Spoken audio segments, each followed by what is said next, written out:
So today we are going to take up next pteridophyte, that is Selaginella.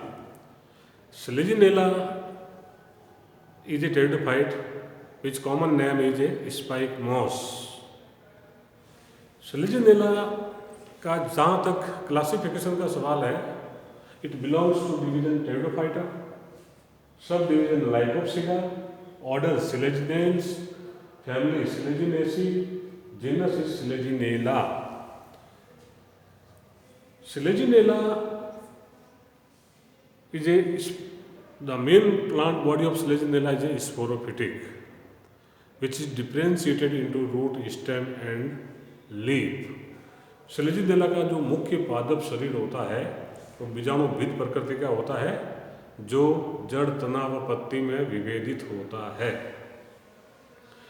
Selaginella में एक और ख़ास बात होती है, वो ये होती है कि a resurrection habit is very common in Selaginella. तो what do you mean by resurrection habit?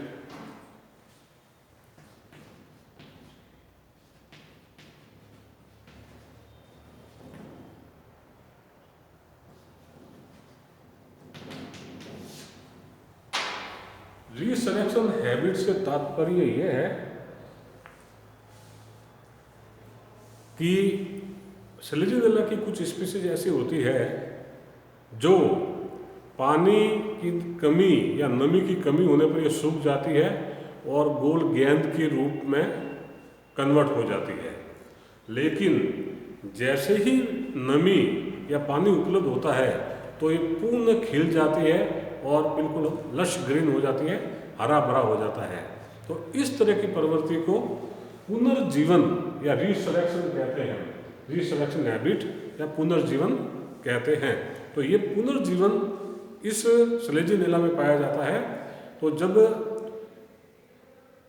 Humidity नहीं हो, नमी नहीं हो, पानी नहीं हो, उस कंडीशन में ये सूख जाता है और गोल बॉल का रूप ले लेता है। और जैसे ही इसको पानी या नमी मिलती है, then again it blooms in a lush green form, बिल्कुल हरा भरा हो जाता है। Selaginella की बहुत सी प्रजातियां नोन है और भारत में भी इसकी बहुत सी प्रजातियां पाई जाती है, लगभग 70 जातियां भारत में भी पाई जाती है। इसकी जो मेन जातियां है, वो मेन जातियां जो उष्णकटिबंधीय, जो tropical region, moist tropical region है, जो छायादार, नमीदार उष्णकटिबंधीय क्षेत्र है, वहाँ पर पाया जाता है। लेकिन इसकी कुछ एक प्रजातियाँ ऐसी है, जैसे Selaginella lepidophylla, ये जीरोफिटिक कंडीशन इसमें पाई जाती है और ये चट्टानों पर पाई जाती है। जो शुष्क चट्टानें होती है, उस शुष्क चट्टानों पर ये पाई जाती है। तो इसकी जो स्पीसीज है उसकी हैबिटेट में कई डाइवर्सिटी है। कुछ एक प्रजातियाँ नमी युक्त छायादार जगह पर पाई जाती है और कुछ एक प्रजातियाँ जो चट्टानें हैं वहाँ पर पाई जाती है। अब जो Selaginella की जितनी भी प्रजातियाँ हैं, उन सारी प्रजातियों को दो ग्रुप में डिवाइड किया गया है, होमियोफिलोन एंड हेटेरोफिलोन।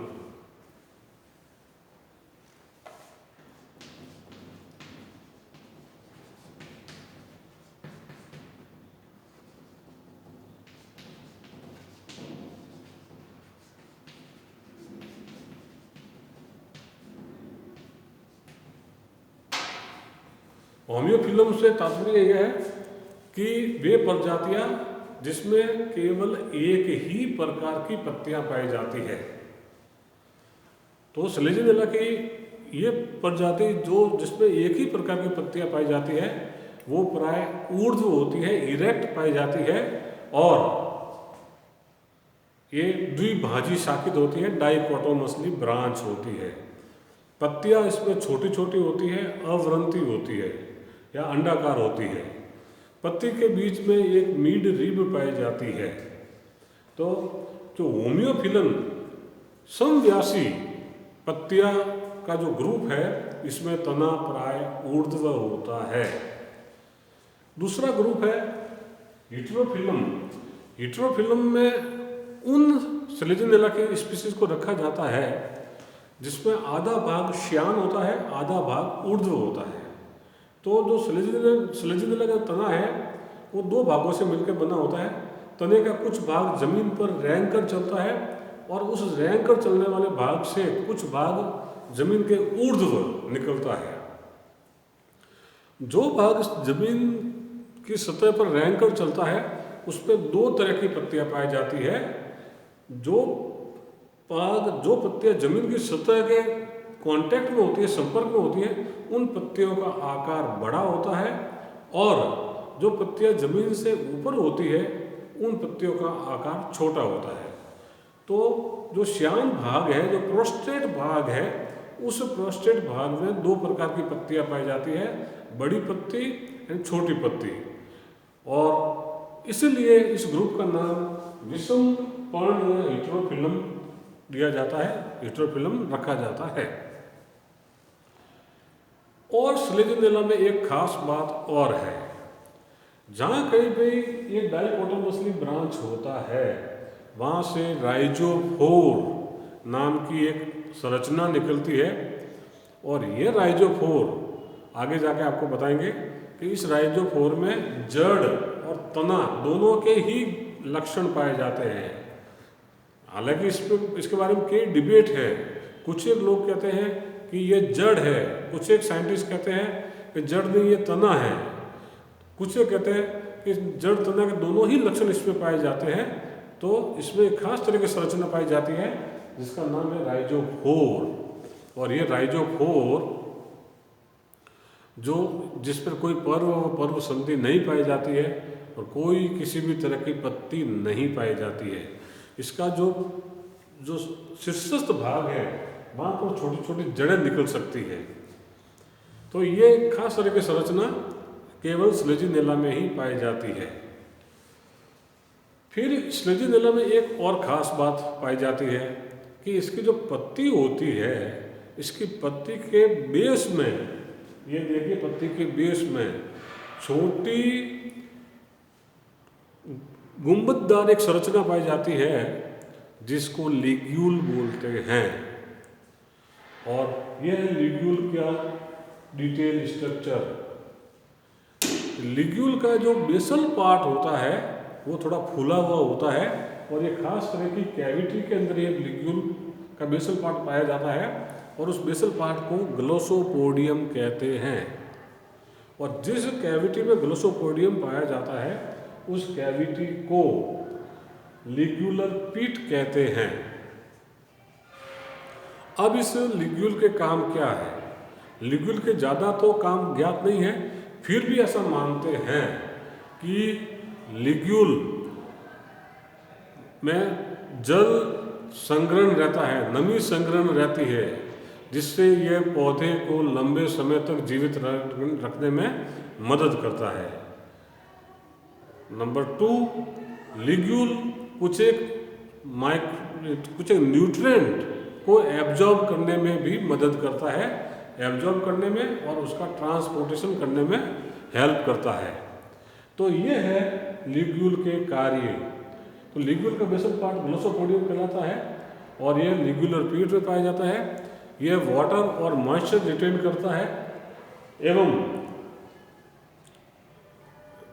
कुछ एक केसेज में यह न्यूट्रिएंट भी अपटेक करने में हेल्प करता है। तो यह है सेलेजिनेला की मॉर्फोलॉजी। तो सेलेजिनेला की जो खास बात यह है कि इसमें दो तरह की पत्तियां पाई जाती है, होम्योफिलम, हीटेरोफिलम, और एक पाई जाती है रीसरेप्शन हैबिट, पुनर्जीवन। अब इसकी आंतरिक संरचना के लिए जड़ का टीएस काटना है, तने का टीएस काटना है और राइजोफोर का टीएस काटना है। तो सबसे पहले जड़ का टीएस।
तो इसमें जड़ का टीएस इस तरह से दिखता है। सबसे बाहर एकल परतियाँ एपिडर्मिस पाई जाती है। कुछ एक केस में इसमें हो सकता है क्यूटिकल पाई जाती हो, कुछ एक केस में हो सकता है नहीं पाई जाती हो। एपिडर्मिस के नीचे वाला भाग और एंडोडर्मिस तक फैले हुए भाग को कॉर्टेक्स या वल्कुट कहते हैं, जो मर्दुतक का बना होता है, जिसमें भोजन का संचय होता है, भोजन का संचय रहता है। वल्कुट की सबसे आंतरिक परत को एंडोडर्मिस कहते हैं, जिसकी कोशिकाएं बरेल शेप या ढोलक के आकार की होती है, जिसमें कैस्पेरिन पट्टिका पाई जाती है, जो सुबेरिन से निर्मित होती है।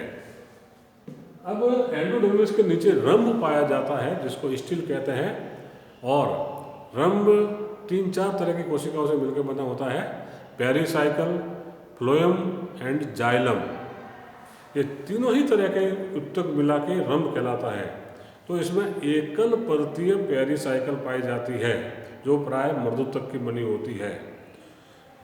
इसमें संवन पूल प्रोटोस्टिल टाइप के होते हैं, ठोस रंभ होते हैं।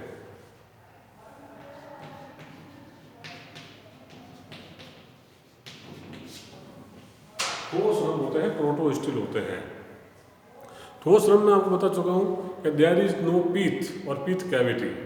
When there is no pith और pith cavity, then the vascular bundle is said to be a protostele, ठोस रंभ। इसके बीचों बीच में जाइलम होता है, और जाइलम चारों तरफ से फ्लोएम से घिरा हुआ रहता है। तो यह है इसके रूट की आंतरिक संरचना। अब इसका सेलुलर पार्ट बनाना है तो सेलुलर पार्ट, इतने वाले पार्ट को लेके आपको सेलुलर पार्ट बनाना है। तो दोनों ही डायग्राम बनाने हैं। यह है आउटलाइन डायग्राम,